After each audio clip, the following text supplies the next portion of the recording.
பொதுவாக இந்த கடன் அடைக்கிறதுக்கு ஒரு நல்ல காரியம் நடக்கணும் அப்படின்னா அந்த நல்ல காரியத்தை பேச ஆரம்பிக்கிறதுக்கு இதுக்கு எல்லாமே நம்ம தினசரி அந்த நாட்காட்டியில் பார்த்தீங்கன்னா நல்ல நேரம் கொடுத்துருப்பாங்க.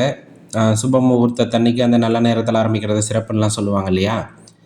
அதில் இன்னொரு முக்கியமான நேரம் அப்படிங்கிறது ஒன்று இருக்குது. மைத்ரேய முகூர்த்தம் அப்படின்னு சொல்லிட்டு ரொம்ப சக்தி வாய்ந்ததும் கூட. முயற்சி பண்ணி பாருங்கள், கண்டிப்பாக அது உங்களுக்கு சாதகமாக தான் இருக்கும். பொதுவாக இந்த மைத்ரேய முகூர்த்தத்தில் என்ன பண்ணுறாங்க அப்படின்னா, இப்போ ரொம்ப தீர்க்க முடியாத கடன் இருக்குது அப்படின்னா, அந்த தீர்க்க முடியாத கடன் சீக்கிரம் அடையணுங்கிறதுக்காக வாங்கின கடனில் ஒரு பெரும் தொகை வாங்கியிருப்போம்.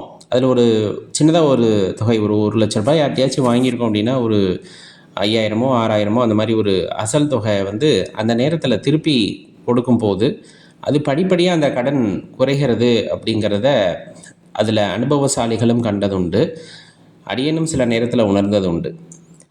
சரி, அது என்ன நேரம், அதுவும் இந்த நவம்பர் மாதத்தில் எப்போ வருது அப்படின்னு பார்த்தோம்னா, நவம்பர் 4ஆம் தேதி அன்னைக்கு அந்த மைத்ரேய முகூர்த்தம் அப்படிங்கிறது வருது. செவ்வாய்க்கிழமை.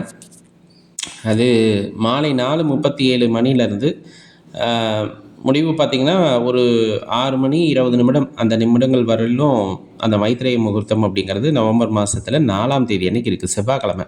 அதுவும் செவ்வாய்க்கிழமை நம்ம கடனை திருப்பி செலுத்தணும்னா படிப்படியாக அது குறைஞ்சிடும் அப்படிங்கிறது ஒரு ஐதீகம் உண்டு. அதே வந்து நவம்பர் 21ஆம் தேதி அன்னைக்கு வெள்ளிக்கிழமை வரும். அது பார்த்திங்க அப்படின்னா காலையில் ஒரு 6 மணிக்கு ஆரம்பிக்கும். சொல்லப்போனால் ஒரு 6:15க்கு மேலே வச்சுக்கலாம்.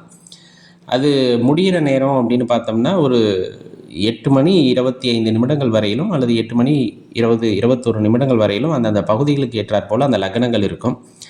அதனால் அந்த ஒரு குறிப்பிட்ட பகுதி அப்படின்னு நம்ம எடுத்தோம்னா ஒரு 6:30லேருந்து 7:30 மணிக்குள்ளே நம்ம அந்த கடனில் ஒரு பகுதியை வந்து திருப்பி கொடுக்குறோம் அப்படிங்கும்போது கண்டிப்பாக அது நம்மளுக்கு ஒரு நல்ல பலனை உண்டாக்கும் அப்படிங்கிறது தெரிஞ்சுக்குங்க. இதில் இப்போ 2 மணி நேரம் நம்ம சொன்னாலும் இடைப்பட்ட 1 மணி நேரத்தை நீங்கள் தாராளமாக எடுத்துக்கலாம். ஏன்னா இது லக்னம் சம்மந்தப்பட்டது. ஜோதிடர்களுக்கு நல்லா தெரியும். லக்னம் வந்துட்டு ஒரு அரை மணி நேரம் அந்த கொஞ்சம் டீவியேஷன் வந்தாலுமே அந்த லக்னம் மாறிடும் அப்படிம்பாங்க. அதனால் இடைப்படை இப்போ நம்ம சொன்னோம், இப்போ 4:37லேருந்து 6:22 அப்படின்னு சொன்னோம்னா நம்ம ஒரு 5:15லேருந்து ஒரு 5:45க்குள்ளே அப்படின்னு ஒரு மத்தியம நேரத்தை எடுத்துக்கிட்டிங்கன்னா அது கண்டிப்பாக லக்னம் எல்லாத்துக்கும் ஒரே மாதிரி இருக்கும். அதனால் அந்த பிரச்சனைகள் தவிர்க்கப்படும், அந்த மனக்குழப்பங்கள் தவிர்க்கப்படும். அதனால் அந்த மாதிரி நேரத்தை எடுத்துக்கிட்டிங்கன்னா சிறப்பாக இருக்கும்.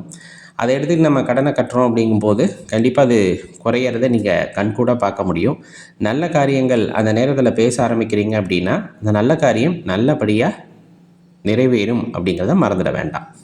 மறக்காமல் இந்த பதிவை உங்கள் நண்பர்களோட பகிர்ந்துக்குங்க. கட்டாயமாக இது பலனுள்ளதாக இருக்கும். நன்றி, வணக்கம்.